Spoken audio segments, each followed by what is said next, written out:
Oke, baik. Kita mulai aja ya.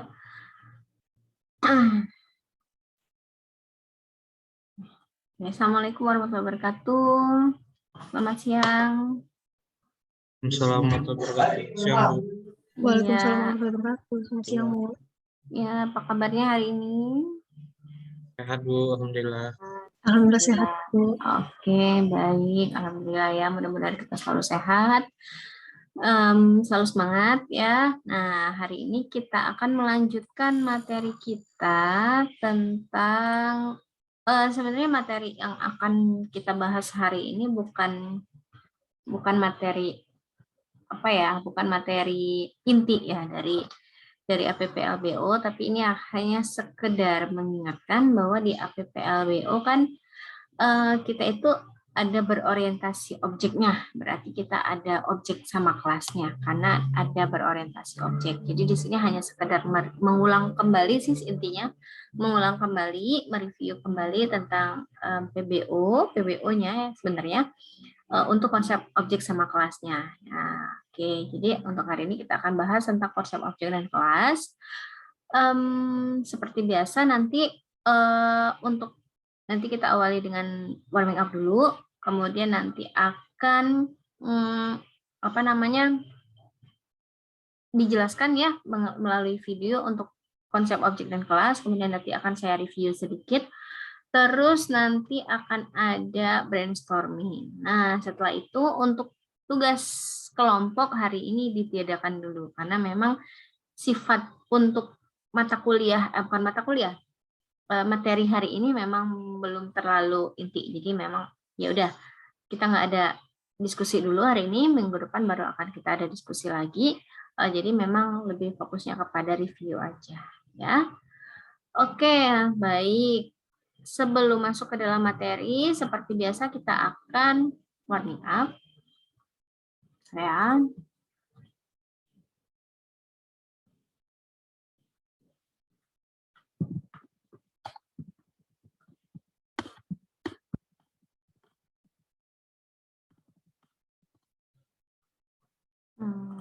Dan kita akan warming up. Saya akan copy linknya dulu sebentar. Cek. Iya, silakan dibuka di Mentimeternya. Mentimeter, link Mentinya. Baik, belum di-spesialnya. Oke, baik. Kalau sudah masuk ke dalam Mentimeter, silakan. Di sini hari ini kita mau ya saling menyemangati lah. Saling menyemangati, saling memberikan semangat, saling memberikan support. Ataupun mungkin juga boleh sebagai self reminder gitu, atau misalkan kalian mau menuliskan kata-kata apa ya, moto hidup, boleh, silakan. Jadi saling ya intinya kita mau saling menyemangati dulu untuk hari ini. Silakan dituliskan dulu kata-kata atau kalimat penyemangat kalian yang ya menurut kalian itu kalimat atau kata-kata yang paling kalian pegang, atau ya sebagai moto hidup lah ya, atau juga boleh sebagai self reminder. Berarti di sini bukan hanya merimain diri sendiri tapi merimain kita semua ya. Silakan dituliskan dulu.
sambil lihat.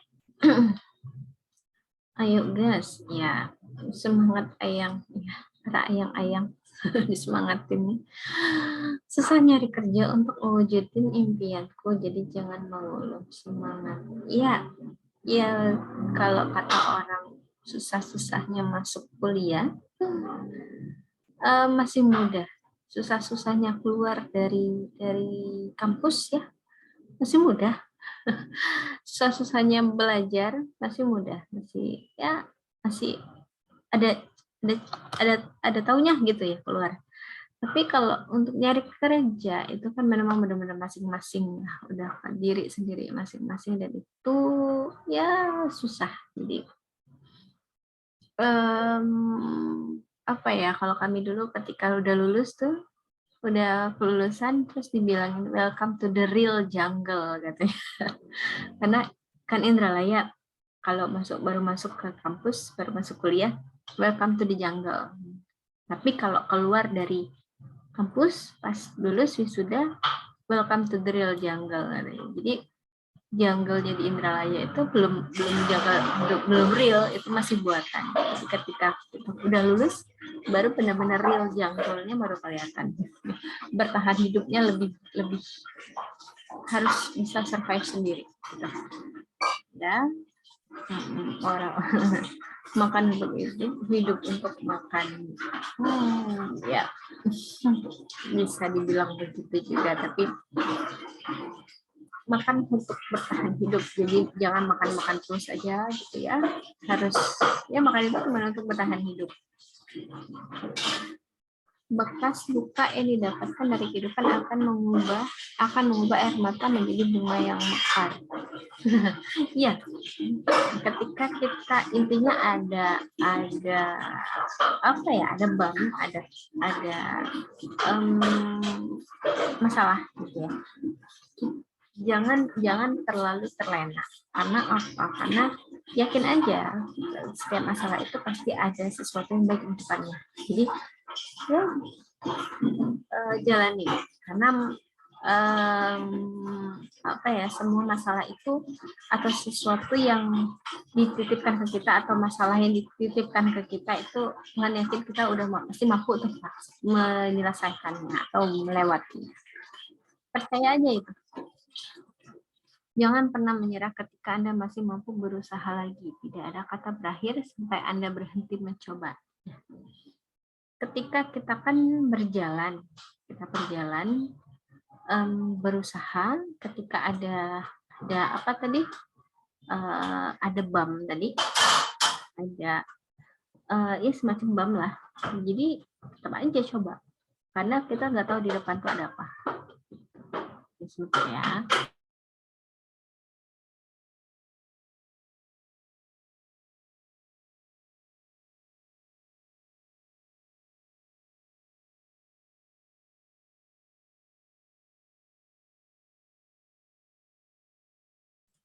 Oke, baik, kita lanjut lagi. Apa nih? Jangan buang waktu sekarang dengan menyelesaikan masa lalu dan mengkhawatirkan masa depan. Iya, jalanin aja. Jadikan masa lalu itu sebagai pembelajaran, jangan disesalin. Jadikan sebagai pembelajaran. Ketika kita ada masalah, ada kerikil, jalanin aja. Nanti kita kan belajar dari sana. Di situ kan kita tahu bahwa oh iya, kalau ada kerikil jangan dilewatin tuh, hindari. Ada kerikil di kiri ya hindari ke kanan, ada kerikil ke kanan lari ke kiri. Terus misalnya kita belum ketemu sama masalah, ketika kita ketemu misalnya ada batu besar, kita kesandung lagi, ya udah berdiri aja lagi, jalan lagi ke depan. Tapi ketika ketemu oh iya ada batu besar ya jangan dilewatin lagi, lompatin misalnya gitu. Itulah cara. Jangan disesalin, jadikan sebagai pelajaran. Menyesal 1 hari, 2 hari boleh lah, tapi jangan terlalu larut. Karena apa? Karena itu sekarang kan lagi musimnya apa sih di IG? Apa sih? Lagi sibuk apa? Sibuk apa sih? Bertahan hidup dan mencari kewarasan. Nah, mencari kewarasan itu yang susah tuh. Jadi kalau kita harus mau waras, jangan terlalu menyesali apa yang sudah terjadi. Ya, jalanin aja. Itu tadi apa yang sudah terjadi sebagai ini kita aja sebagai ya pengalaman ya. Masa depan pokoknya kalau kita jalanin, kita berusaha, kita berdoa, tawakal, insya Allah masa depannya bagus. Itu aja. Semangat belajarnya semuanya. Iya. Kita pakai ya gas. Kalau capek istirahat bukan berhenti, benar. Jangan berhenti. Capek boleh istirahat dulu sebentar. Nanti jalan lagi, jangan stop. Ya, semangatnya buat kamu yang hari ini merasa lelah. Boleh merasa lelah. Manusia namanya manusia nggak mungkin nggak ngeluh, nggak mungkin nggak capek. Ada masanya capek, ada masalahnya ngeluh. Tapi harus tetap itu tadi semangat, bersyukur pas sudah dikasih sesuatu, gitu. Bersyukur dengan apa yang sudah dijalani, jalani ke depannya. Jangan stop, lanjut aja. Kerja keras biar bisa bareng sama ayang. Ya, baik ya, harus kerja keras ya. Kerja keras lah sampai tetangga berpikir seperti banyak tuh yang mikirnya begitu. Sampai rezeki itu sebenarnya berasal dari pesugihan. Jadi mungkin lebih ke masa depan ya. Kita sebagai makhluk yang produktif sekarang, kalian masih produktif, saya juga. Jadi jangan lewatin satu kesempatan pun. Kalau misalnya ada kesempatan yang datang, ada beri kesehatan, ada kesempatan, ya lakukan. Jangan stop. Ya mungkin kita berpikir gimana, tapi ya jangan terlalu lama berpikirnya. Ambil take action lah. Do something lah. Gitu. Berusaha untuk mencari, mungkin kesempatan itu nggak bisa datang 2 kali. Kalaupun ada kesempatan 2 kali, itu sangat beruntung sekali. Ada kesempatan, masih dikasih kesehatan, masih bisa melakukan, masih bisa bekerja keras, lakukan. Kita nggak tahu apakah ini sejalan yang sebenarnya atau ini hanya sebagai perantara untuk jalan kita yang lain. Kita nggak tahu. Yakin aja pokoknya kita berusaha dan dengan niat yang baik, dengan usaha yang positif, ya udah jalanin aja. Jangan aja usaha yang negatif atau sesuatu yang ya menyimpang lah. Pokoknya kalau misalnya yakin itu bagus, itu baik gitu, ya udah jalanin. Ya, kita nggak tahu apakah memang benar ini udah track yang benar, ataukah masih sebagai jembatan untuk menuju kita yang sesungguhnya, kita belum tahu. Jalanin aja. Yang pasti dari sana ambil positifnya, ambil setiap yang kita jalanin, ambil cari sari positifnya tuh apa. Jika kau bertanya di situ aku menjawab. Iya, jangan pelit-pelit ya ilmunya ya. Semangat Caki, iya yang aku semangat. Lu ya, apa kabar Avatar? Be strong when you are weak, be brave when you are scared, be humble when you are victorious. Ya, pura-pura. Pura-pura itu penting, bukan penting. Boleh ya, pura-puraan itu pokoknya ketika kita diberi masalah, diberi ya rintangan, berusahalah untuk kuat. Dengan kita berpura-pura menjadi orang kuat, ketika kita sebenarnya merasa lemah, hancur berantakan gitu.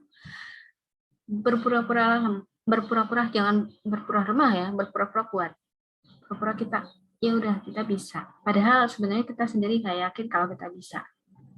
Pura-pura aja kita kuat, pura-pura kita bisa, pura-pura aku sanggup, saya sanggup, saya bisa. Dengan seperti itu menjadi kekuatan di diri kita sendiri. Mungkin kalau kalian udah pernah dengar ada, ya saya sering banget tuh baca-baca buku tentang apa sih otak kecil ya, otak kecil kita yang memang mempengaruhi.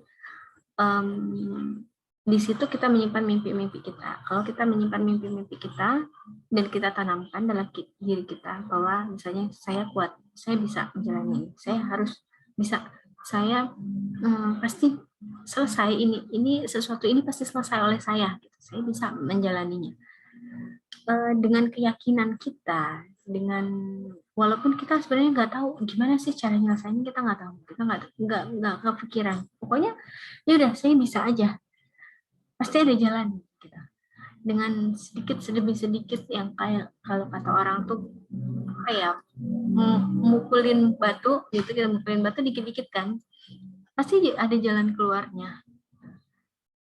Pura-pura berani, sebenarnya ya kita sendiri, kita nggak tahu tuh saya berani apa enggak ya, sebenarnya saya bisa atau enggak, apakah saya mampu gitu, kita nggak tahu, tapi pura-pura aja, pede aja, pura-pura kita berani, kita pura-pura kita bisa lah.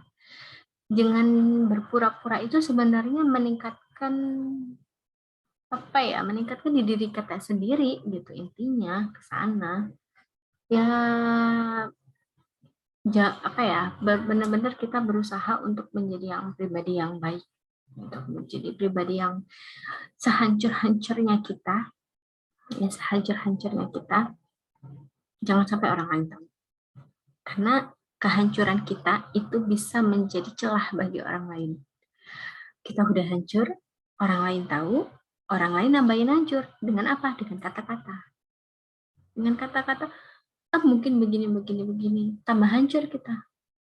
Jadi ketika kita hancur, mungkin orang itu tahu, tapi ya udah kita pura-pura kuat, dia jadi kan, loh, perasaan dia ini begini ya, tapi kok beda gitu. Jadi kan dia nggak, dengan seperti itu kita hancurnya udah kita sendiri hancur, kita berusaha untuk bangkit lagi kan, tanpa ada tambahan kata-kata yang aneh-aneh lagi gitu. Jadi healing kita lebih cepat dibandingkan yang orang tahu, ditambahin, oh kamu memang begini, kamu memang begini, kamu memang begitu memang, yang gitu. Itu kan tambah down lagi kitanya. Ya, begitulah ya kalau misalnya namanya manusia. Apa sih? Kita juga harus apa ya? Jangan, saya juga baru belajar tuh, ketika diajarin pada saat diklat kemarin.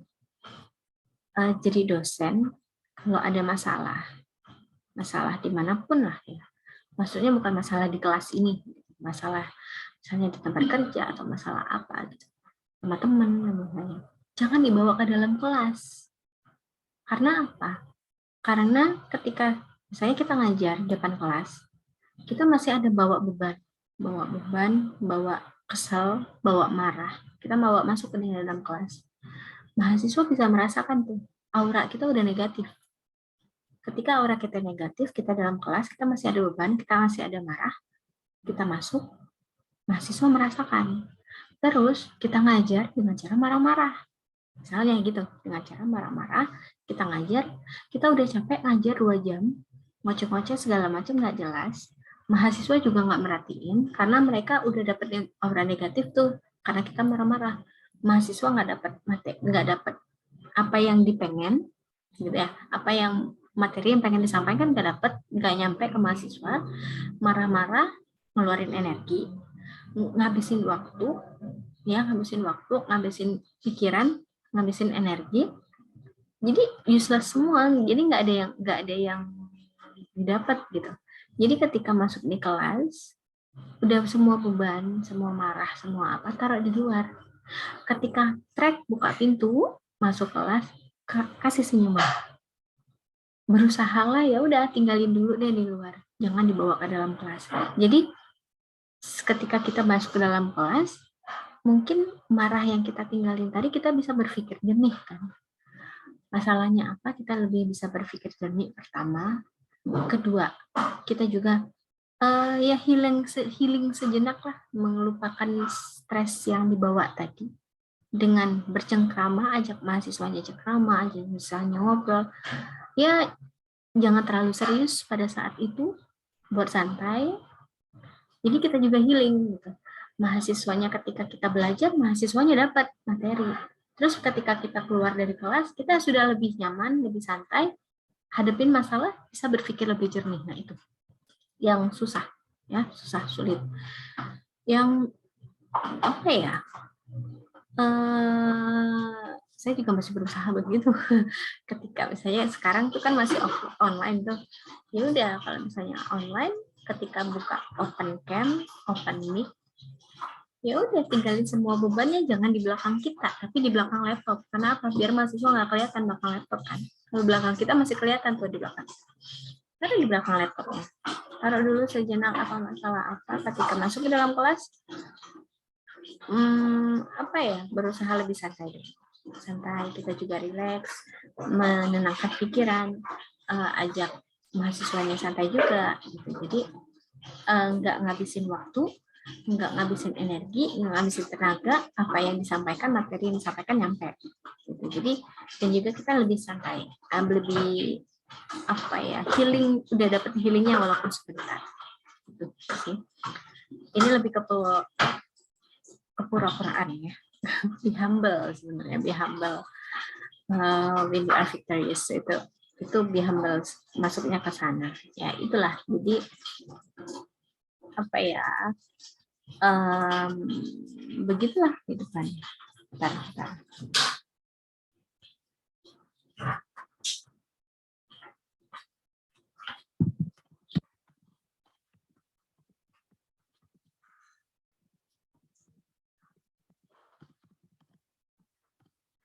Ini ada yang BKM ini. Bentar.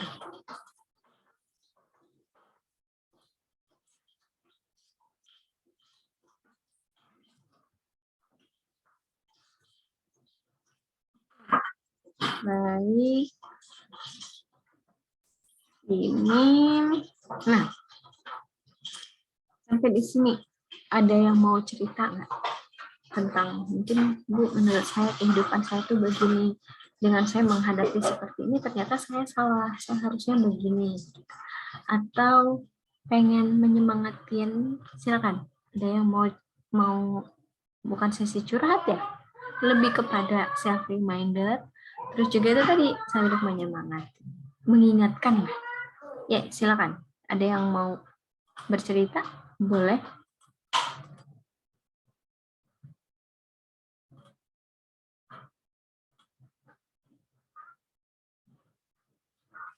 Nah, keluhan hidup kata temannya, silakan Sauki. Enggak Bu, novelnya memang Bu, kadang-kadang nggak masuk akal Bu memang. Oh, sok. Ada nggak yang mau cerita? Belum ada yang cerita ya. Oke, nggak apa-apa. Mungkin kalau saya paham. Saya seumuran kalian juga masih bingung ya. Ditanya tentang kehidupan, apa sih yang menjadi motivasi? Bingung saya. Apa ya? Terus misalnya ada yang psikotes, pada psikotes sih, psikolog gitu. Pernah ngikut misalnya bukan kerja part time, tanya kan ada tes psikologisnya. Kelebihan kamu apa? Kekurangan kamu apa? Di umur kalian saya masih bingung mikir. Apa kelebihan saya? Apa kekurangan saya? Saya nggak tahu gitu ya. Terus ditanya, apa moto hidup kamu? Ya, saya juga nggak tahu, bingung gitu ditanya. Ya karena memang mungkin menurut saya masih belum, saya rasa pasti semuanya ada apa ya, ada self-nya, ada ininya lah, ada babnya, ada rintangannya, tapi mungkin sampai saat ini kalian belum sadar gitu. Sampai saat ini belum mengerti dan belum sadar karena memang masih having fun. Saya maklum kalau umur kalian mah, saya masih umur ya kalian kuliah masih yang ya udah having fun, santai-santai aja, kayaknya nggak, hidup gue nggak ada masalah tuh, hidup gue nyantai-nyantai aja, hidup gue aman-aman aja, hidup gue lancar-lancar aja. Tapi nanti setelah itu nanti memang fasenya berubah. Ketika itu nanti kalian baru sadar, oh iya ya, sebenarnya hidup saya ada masalah juga, tapi nggak terasa. Oh hidup saya ada problemnya juga, tapi saya ya belum kerasa sampai ke sana, tapi kan ya nggak apa-apa. Tapi ingatlah nanti sewaktu-waktu kalian harus merimain lagi. Oh iya ya, sebenarnya saya waktu masuk kuliah tuh begini, saya selama di sekolah SMA tuh begini, saya selama SMP, SD, SD ke SMP, SMP ke SMA tuh begini gitu. Memang belum belum apa ya, belum terlalu banyak pikirannya masih ya main belajar gitu, cuman itu aja, belum ada pikirannya yang begini arti kehidupan tuh belum dapat lah, gak apa-apa. Nah, Amri katanya, Amri dipersilakan. Amri ada?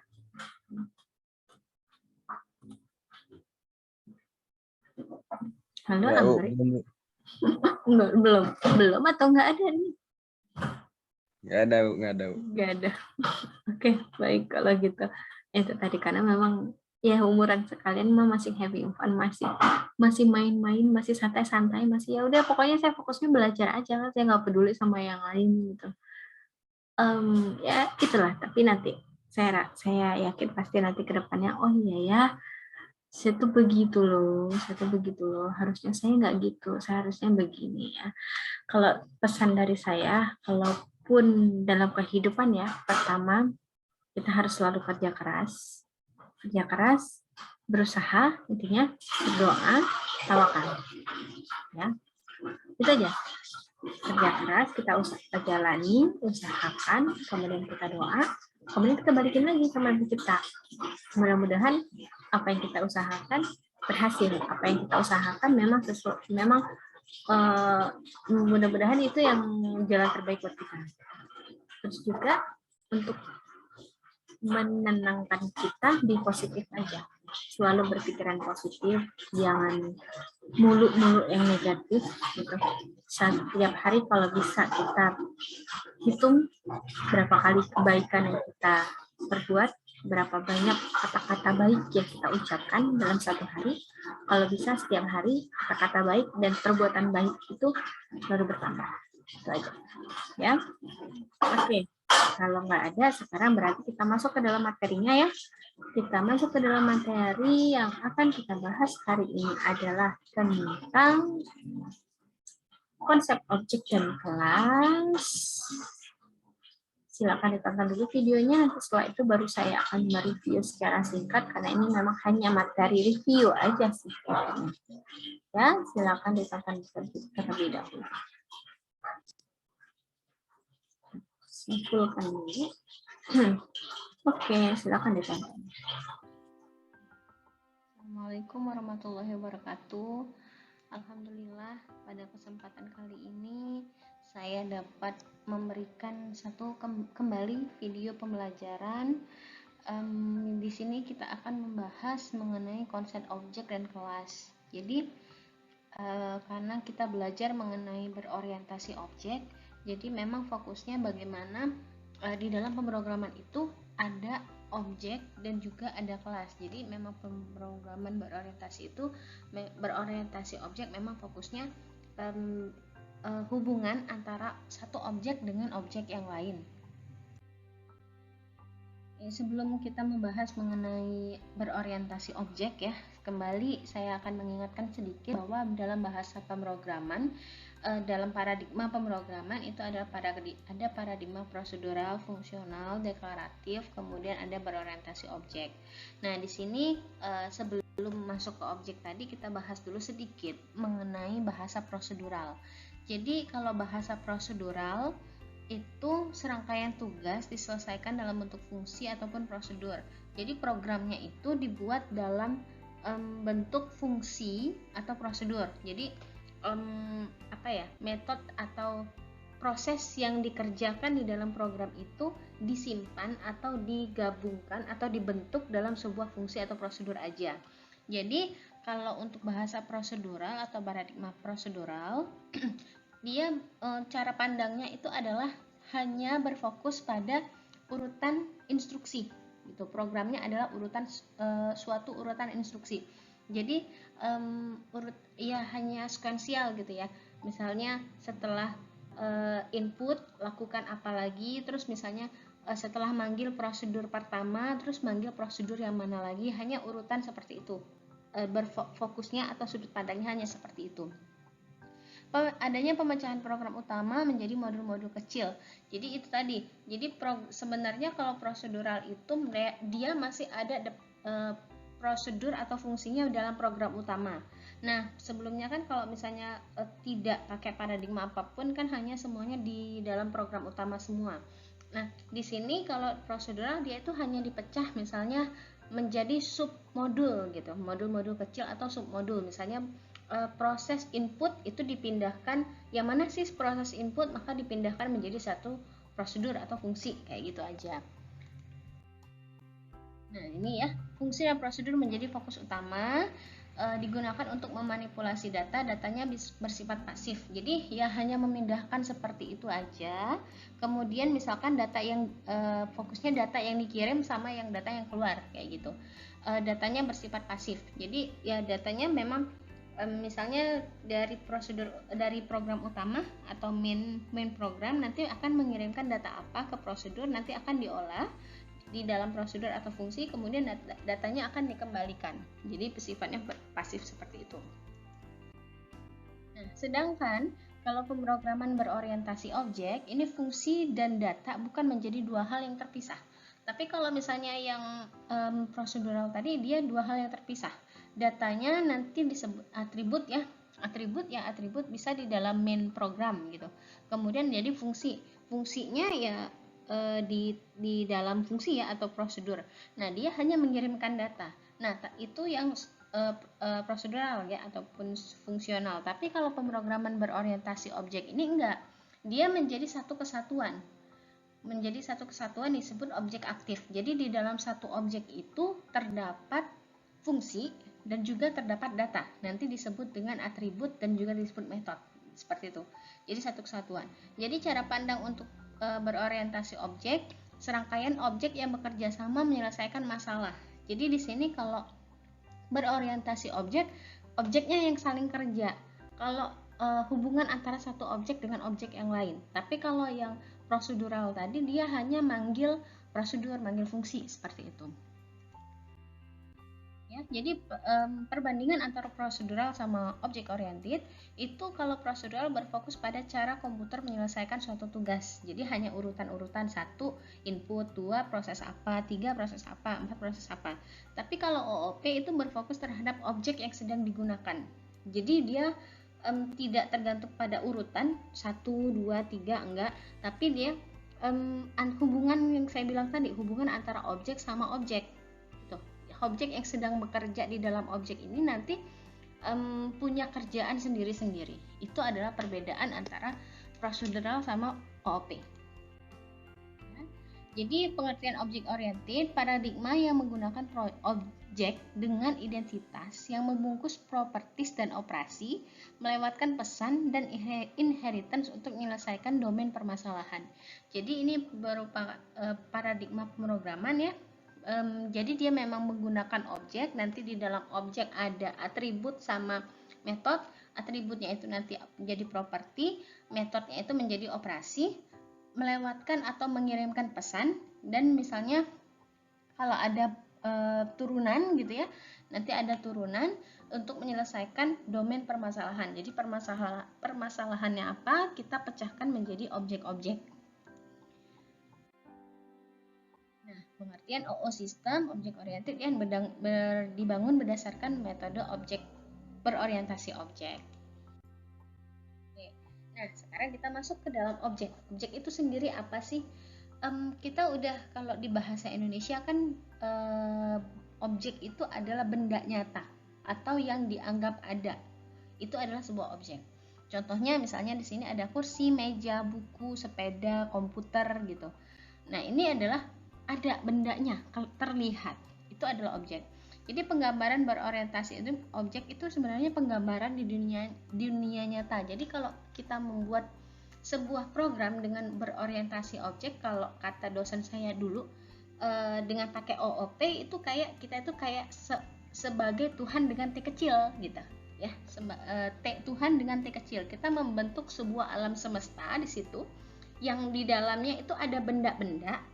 ya, di dalamnya ada benda-benda yang berbentuk objek yang tapi direalisasikan dalam bentuk sistem gitu.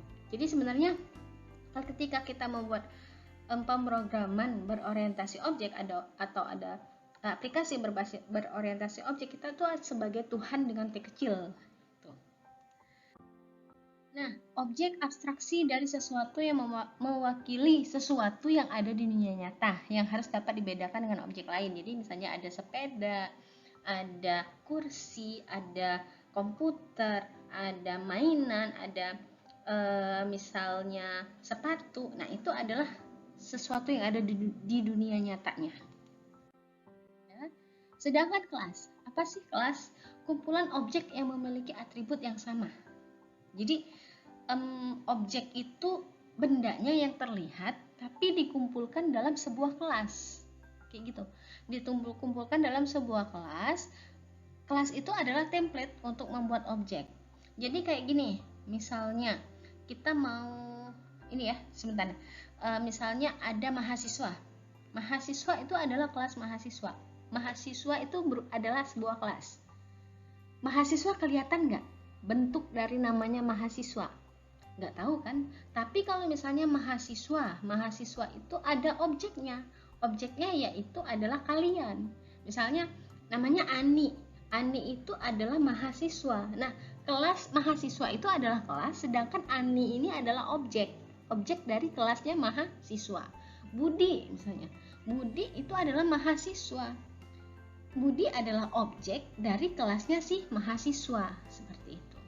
Jadi dia itu adalah prototype atau blueprint yang mendefinisikan variabel dan metode secara umum. Jadi di dalam kelas mahasiswa tadi sama-sama punya NIM, sama-sama punya nama, sama-sama punya alamat, sama-sama punya IPK. Nah, misalnya objek Ani, Budi, Ani punya NIM, Budi punya NIM, Ani punya nama, Budi punya nama, Ani punya IPK, Budi punya IPK. Jadi nama, NIM, IPK itu dikumpulkan dalam kelas, tapi objeknya isinya beda.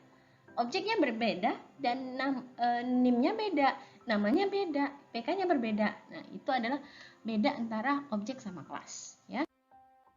Jadi kelas itu merupakan hasil instansiasi dari kelas. Ya, seperti yang saya jelaskan tadi bahwa objek itu adalah hasil dari kelas. Kelas itu lebih kumpulan, sedangkan objek itu lebih kecil-kecil. Gitu. Proses pembentukan objek dalam suatu kelas disebut instantiation. Objek juga disebut instance, ya, disebut sebagai instance. Analogi kelas sama objek di dalam proses memasak puding. Nah, seperti ini contohnya. Kelas dianalogikan sebagai cetakan tempat puding, sedangkan objek dianalogikan sebagai puding-puding hasil cetakan. Misalnya kalian mau membuat puding rasa coklat. Hari ini mau membuat puding rasa coklat. Ada cetakannya. Kalian masukkan adonan puding dengan rasa coklat ke dalam cetakan, terus didinginkan di freezer, kemudian dikeluarkan, hasilnya adalah puding tapi dengan rasa coklat. Terus setelah puding rasa coklat, ada yang request lagi nih, pengen puding rasa strawberry. Kalian bikin adonan puding pakai rasa strawberry, terus kalian tuangin bahan puding strawberry tadi ke dalam cetakan puding yang sama dengan yang coklat tadi. Tapi hasil setelah di freezer, keluarin hasilnya, lepaskan dari cetakannya. Nah, tadi kan puding coklat, sedangkan ini sekarang puding strawberry, bentuknya sama tapi rasanya berbeda. Nah, gitu ya. Jadi kelas itu adalah cetakan puding, objeknya adalah puding strawberry sama puding coklat. Sama-sama puding, sama-sama dengan bentuk yang sama tapi rasanya berbeda. Nah, itu ya. Jadi satu kelas bisa membuat N buah objek. Jadi satu cetakan tadi bisa membuat lebih dari satu objek, bukan hanya satu. Analogi kelas ya. Kelas itu adalah data type atau tipe data. Objek itu adalah variabel. Jadi kalau kelas itu berupa ADT ya, kalau biasanya disebut dengan ADT, tipe data bentukan.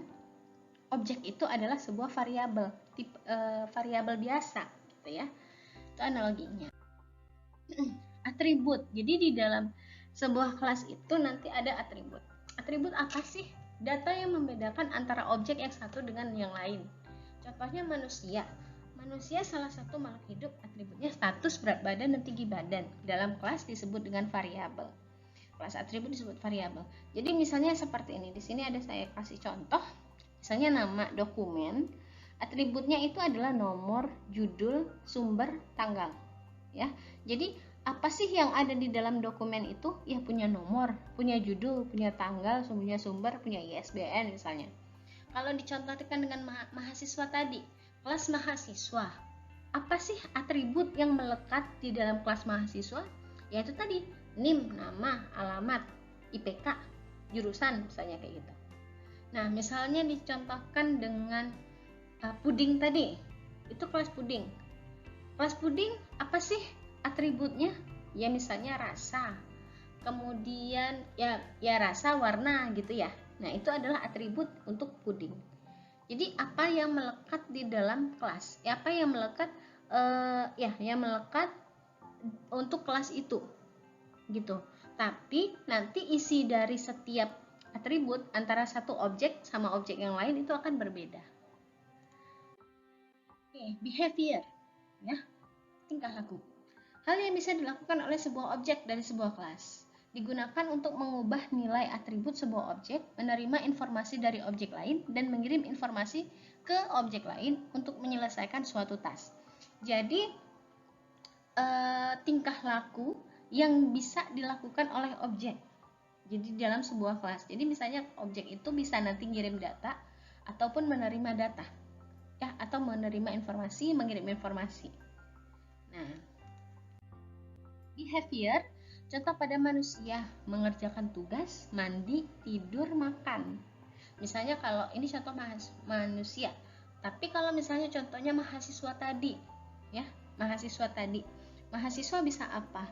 Mahasiswa bisa ya mengerjakan tugas, kemudian belajar, misalnya, apalagi konsultasi, misalnya. Nah itu, ya, apa yang bisa dikerjakan oleh si objek.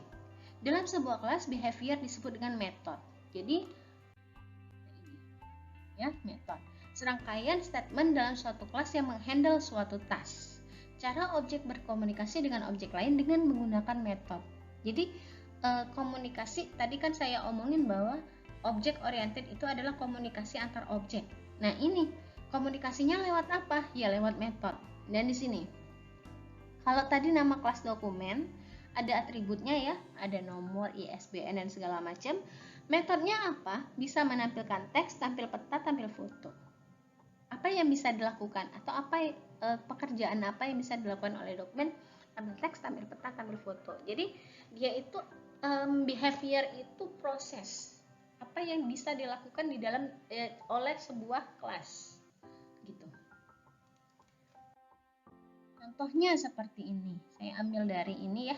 Blok ini, kelasnya itu adalah blueprint, binatang. Di sini kelasnya binatang.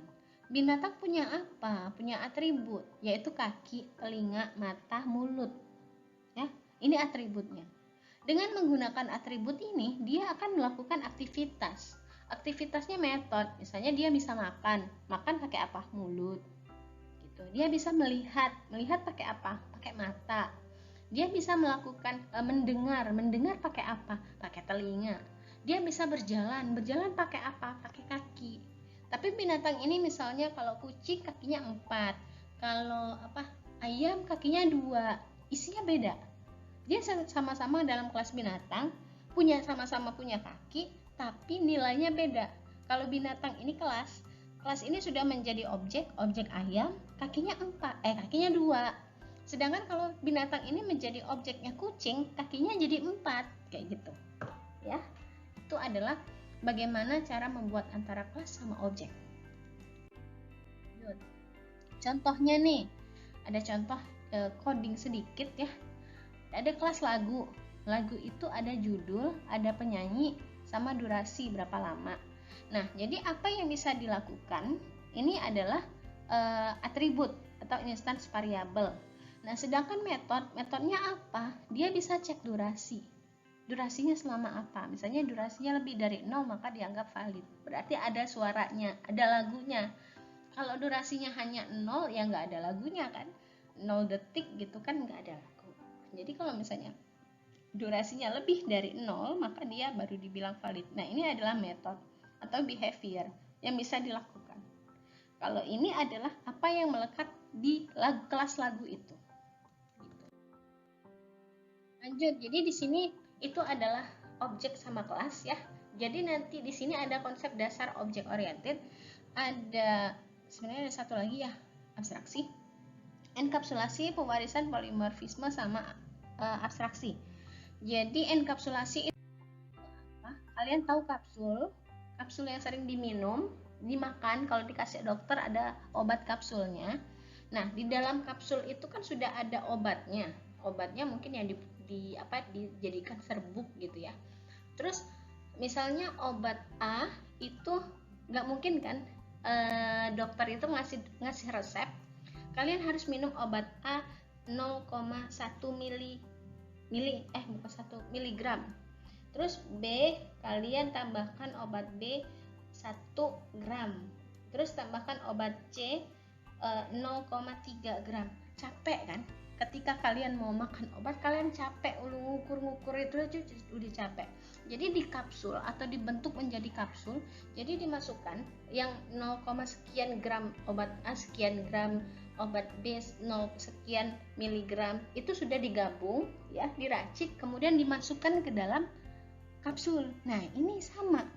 Jadi kalau di dalam object oriented itu data-data, ya, data-data, atribut tadi, metode itu sudah dikapsulkan dalam sebuah kelas. Nah, itu konsep object oriented, sama seperti pengkapsulan ini. Jadi nanti ketika digunakan, kalian nggak perlu 0, sekian mili tadi, enggak.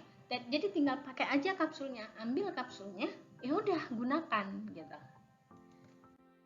Ya. Pembungkusan variabel dan metode dalam sebuah objek yang terlindungi untuk menyediakan interface serta menyediakan interface untuk mengakses variabel. Jadi dia dibungkus, variabel, atribut sama metodenya tadi dibungkus dalam sebuah kelas, ya, dalam sebuah objek yang terlindung. Jadi dia hidden information. Jadi informasinya tidak tercampur dengan objek luar, seperti itu. Variabel dan metode yang dipunyai sebuah objek bisa ditentukan hak aksesnya. Jadi ada hak aksesnya, setiap ada atribut private, protected, sama public nanti kalau di dalam kelas sama objek. Misalnya contoh mobil sangat dibutuhkan oleh setiap orang, sarana transportasi, tapi cara kerja tiap bagian di dalam mobil tersebut tidak penting untuk diketahui. Pokoknya dia taunya cuma mobil. Itu adalah kapsul. Ya, mobil itu sudah menjadi kapsul, bukan satu. Tapi di dalam mobil itu ada setirnya, ada remnya, ada apa lagi? Ada Ada kacanya, ada tempat duduknya. Nah, itu sudah ada 4 tempat duduk gitu, ada satu setirnya. Nah, itu di kapsul, dibentuk orang menjadi sebuah mobil. Mobil itu sebenarnya sudah dijadi kapsul gitu. Jadi orang nggak tahu yang perintilan di dalamnya itu kan yang punya kerja sendiri. Nah, itu adalah contoh dari enkapsulasi. Inheritance itu adalah pewarisan, ya. Jadi ada sebuah kelas yang bisa mewariskan sifatnya ke kelas-kelas anaknya. Di sini ada misalnya kelas mamalia, ya, ada predator, ada yang pet, ya. Jadi ada yang liar, ada yang bisa kita jadikan peliharaan. Jadi kalau yang liar itu misalnya jadinya nanti singa gitu. Tapi kalau peliharaan bisa jadi anjing atau kucing atau apa gitu ya. Nah, itu dua kelas ini itu adalah turunan dari mamalia. Dia sama-sama mamalia, tapi dia turunan. Jadi kalau misalnya turunan ini semua atribut dari si bapak atau kelas induk, ya, atau superkelas itu akan turun ke kelas anak. Ini kelas anak dibilangnya, turunannya, ya. Kemudian seluruh operasi atau seluruh metode juga akan turun, beserta nanti tambah-tambahan atribut lain yang menyertai anaknya. Jadi kayak manusia, ya, sifat-sifat yang ada di dalam orang tua itu akan turun ke anaknya. Sama di dalam kelas, seperti itu juga. pewarisan suatu kelas yang lain, metode suatu kelas ke kelas lainnya ya. Kelas yang mewarisi itu adalah superkelas, kelas yang diwarisi adalah subkelas. Jadi kalau kelas Bapak itu superkelas, kelas anak itu adalah subkelas. Subkelas bisa menjadi superkelas bagi kelas yang lain, multi level inheritance. Jadi bisa lebih dari jadi inheritance itu ada beberapa macam, single inheritance sama multi level inheritance. Jadi kalau single yang satu kayak yang tadi, kalau multi level itu banyak kelas dua bapak atau satu bapak satu ibu gitu ya, menjadikan turunan yang lain. Nah ini. Tapi ada keuntungan dari inheritance ya. Subkelas bisa menjadikan behaviornya sendiri, menggunakan bisa mempergunakan ulang source code dari superkelas. Jadi kita nggak perlu coding lagi, tinggal pakai dari punya bapak gitu ya. Mendeklarasikan superkelas yang bersifat generik. Jadi, nah itu tadi yang saya bilang satu lagi tadi yang abstrak kelas. Nah di dalam abstrak kelas itu nanti kelihatan pada saat inheritance. Biasanya kelas bapak itu akan menjadi kelas abstrak. Nanti metodenya ada yang kosong. Nah misalnya metodenya kosong, misalnya berjalan. Misalnya hewan berjalan itu kan nanti misalkan ada yang hewan, kalau hewan air gitu kan, yang hidup di air, dia akan berenang, berjalannya dengan cara berenang. Tapi kalau yang di darat itu berjalannya dengan cara pakai kaki, misalnya kayak gitu. Nah itu biasanya nanti kelas hewan atau kelas bapaknya itu akan menjadi kelas abstrak. Itu yang dibilang kelas abstrak. Single inheritance. Jadi kalau di dalam Java, khusus di bahasa Java, itu hanya memperbolehkan satu superkelas. Hanya memperbolehkan single inheritance, tidak memperbolehkan yang namanya multiple inheritance. Karena kalau di Java itu dia memang melihat objek nyata gitu. Jadi kalau di Java dia tidak ada yang namanya multiple inheritance, dia hanya ada satu single inheritance. Karena apa?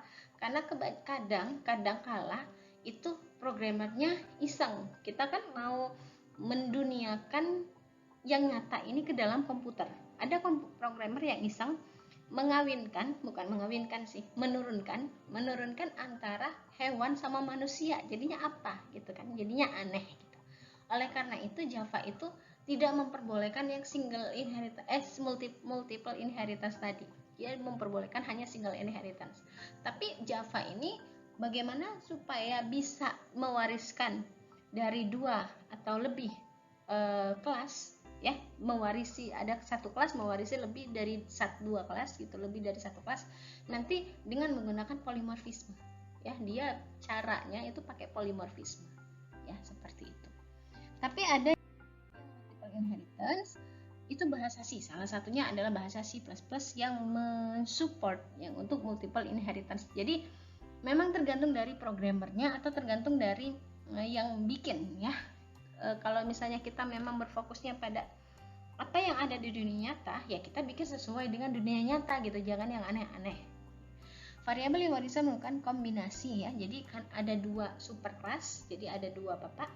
Jadi misalnya anaknya jadi 1 atau misalnya dia 3, boleh jadi 2, boleh. Pokoknya dia mewarisi dari 2 kelas induk. Polimorfisme itu satu kelas bisa menjadi bentuk banyak. Seperti ini contohnya, speak now, dia suruh ngomong, tapi cara ngomongnya beda-beda. Ada yang kalau bebek ngomongnya kuek-kuek, kalau anjing guguk misalnya, kalau kucing meow. Nah gitu. Jadi dia bentuknya yang beda, sama, perintahnya sama tapi bentuknya yang berbeda. Kemampuan objek untuk mempunyai berbagai bentuk, polimorfisme. Jadi poli itu banyak, morfisme itu adalah bentuk, banyak bentuk ya. Kemampuan suatu objek untuk mempunyai berbagai bentuk ya, seperti itu.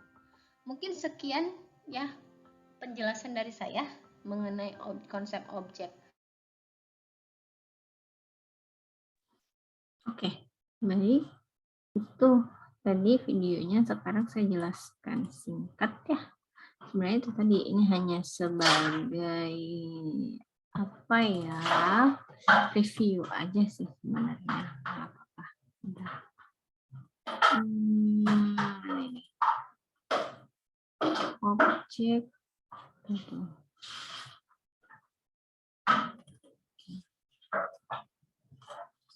Nah, belum keluar ya? Share. Ulang. Oke.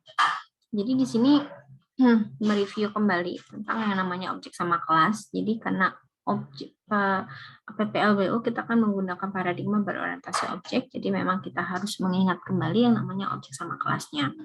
Nah, dibandingkan dengan bahasa prosedural, itu prosedural kan lebih diselesaikan dalam bentuk fungsi atau prosedur dan cara pandangnya hanya berurutan instruksi. Jadi sudah melakukan ini, maka lakukan apa lagi, dan hanya membaginya dalam modul-modul yang kecil. Jadi membaginya hanya bentuk prosedur-prosedur aja, bukan dibagi berdasarkan apa yang bisa dikerjakan gitu.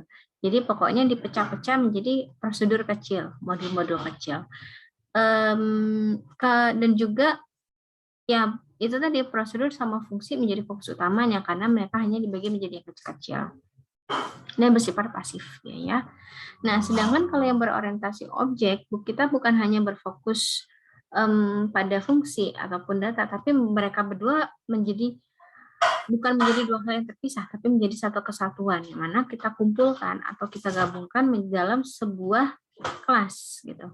Jadi apa yang bisa difungsi, apa yang bisa dilakukan, dan apa yang tersimpan di dalam objek tersebut itu kita gabungkan dalam suatu kelas atau digabungkan dalam sebuah abstraksi ya, digabungkan dalam sebuah abstraksi yang nanti akan dibentuk menjadi objeknya.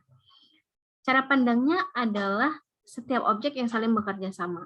Jadi intinya di sini adalah antara kelas sama objek. Nanti kelas itu adalah sebuah abstraksinya, dan nyatanya yang bagian yang nyata, kalau abstrak itu kan nggak kelihatan ya artinya.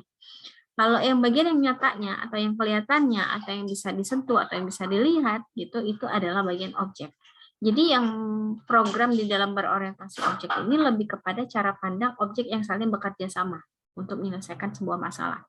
Karena kalau kita melihat di dalam OOP, kan kemarin kalian sudah belajar OOP, di dalam OOP itu akan domain-nya itu bukan kelasnya yang hidup, tapi objeknya. Jadi banyak di dalam main programnya itu kan banyak objeknya yang saling bekerja sama atau yang dihidupkan di dalam main programnya adalah objeknya. Oleh karena itu sudut pandang berorientasi objek ini memang lebih kepada mengarah kepada objek yang bekerja sama untuk menyelesaikan masalah. Ya, perbandingannya memang prosedur lebih fokus untuk